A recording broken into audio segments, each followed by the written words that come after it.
Olá, sejam bem-vindos. Meu nome é Paula, sou graduada em História. Nossa aula de hoje é sobre análise, nova história e mentalidades. A análise é um movimento historiográfico que surge em 1929, idealizados por Lucien Febvre e Marc Bloch.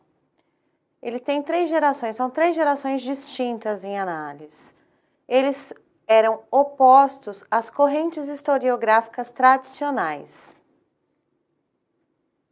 A velha historiografia estava baseada em documentos oficiais. A historiografia de orientação positivista se baseava em documentos tradicionais e, de preferência, em documentos oficiais. Eles não aceitavam outros tipos de documentos. Também estavam baseados em grandes eventos, em grandes personalidades e muito em história política, em personagens políticos. A análise vai ser um divisor de águas para a historiografia.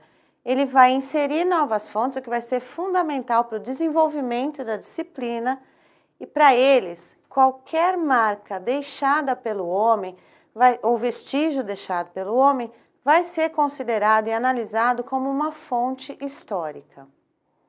A primeira geração de análise começa em 1929, com Lucien Febvre e Marc Bloch, ambos fundadores da revista.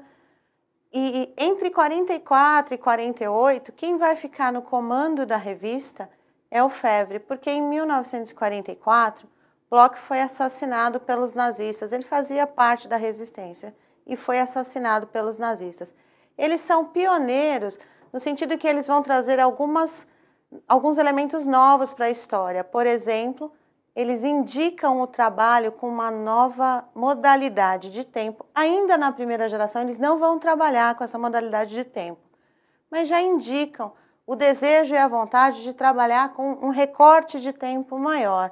Também vão trazer novas fontes, vão abordar o fato histórico de uma maneira diferenciada, de uma maneira mais problematizada. Eles vão questionar o documento. O documento deixa de ser considerado uma verdade e passa a ser visto como algo carregado de intencionalidade.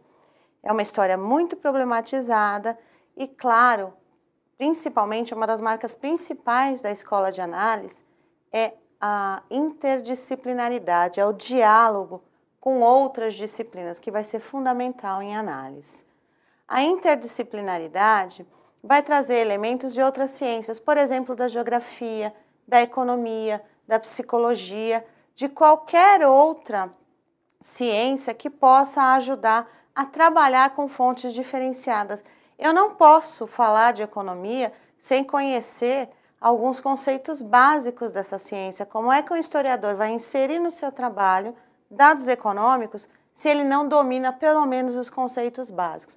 Nesse sentido, a interdisciplinaridade é muito importante, porque ela vai ajudar, vai auxiliar na escrita da história.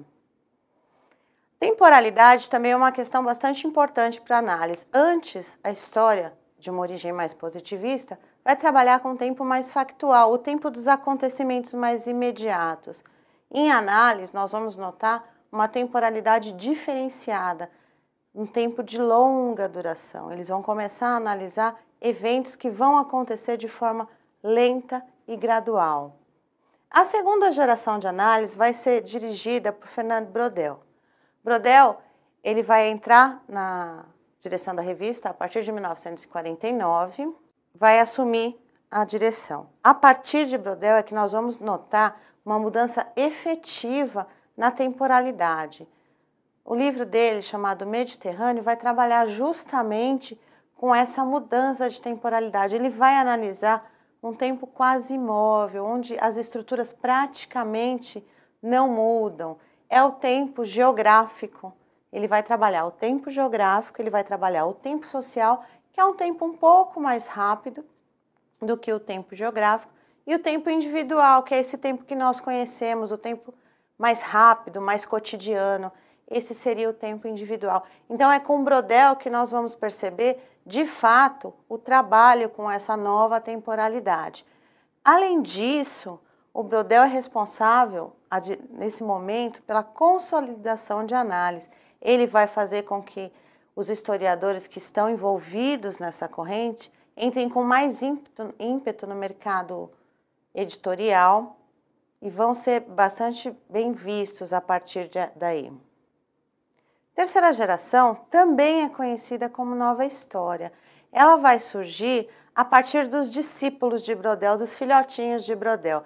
Ela surge a partir desses discípulos. Ela não é, de maneira nenhuma, rival de análise. Elas são disciplinas que vão caminhar. Ela é uma vertente de análise, ela é uma herdeira de análise, se nós podemos dizer assim. Ela vai surgir a partir dos anos 70, com esses discípulos do Brodel, e vai trabalhar com objetos ainda mais novos, que seriam considerados esdrúxulos ou mesmo não muito sérios pelos historiadores mais tradicionais. Vai trabalhar com novas fontes, cada vez mais diferenciadas e também com abordagens um pouco diferenciadas. E a história das mentalidades é uma nova abordagem histórica, é uma forma nova de ver a história. Nova de que maneira? Ela vai estudar, por exemplo, o sentimento do homem, ela vai acompanhar o sentimento do homem, o imaginário coletivo, quer dizer, como uma determinada sociedade pensa algumas coisas, ela vai trabalhar um pouco com isso. E o mais importante, característica fundamental, ela parte do micro para o macro. O que é isso?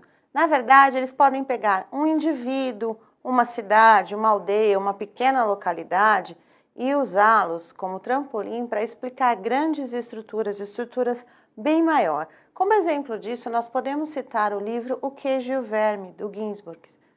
Do que fala o livro?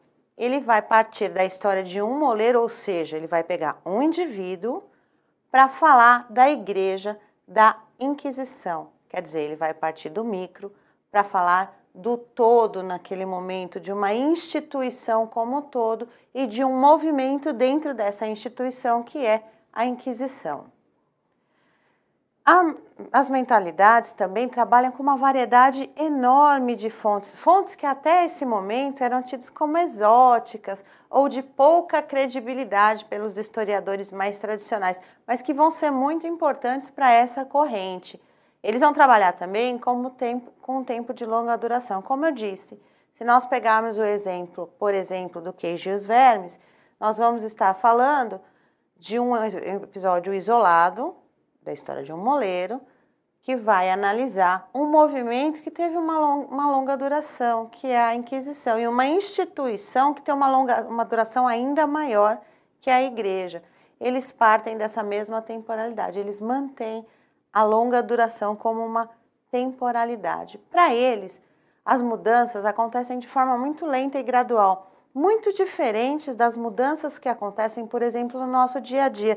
Nós temos a tendência de achar que a sociedade se modifica de forma muito rápida, mas para esses especialistas, na verdade, ela vai se modificar de uma maneira muito mais morosa, muito mais devagar. As coisas, a tecnologia, elas são muito rápidas, de fato, mas a mentalidade é uma coisa muito mais lenta de ser modificada. Eu gostaria de finalizar pedindo a vocês que leiam todo o material com bastante atenção, que explorem o material complementar. Foi um grande prazer, até a próxima!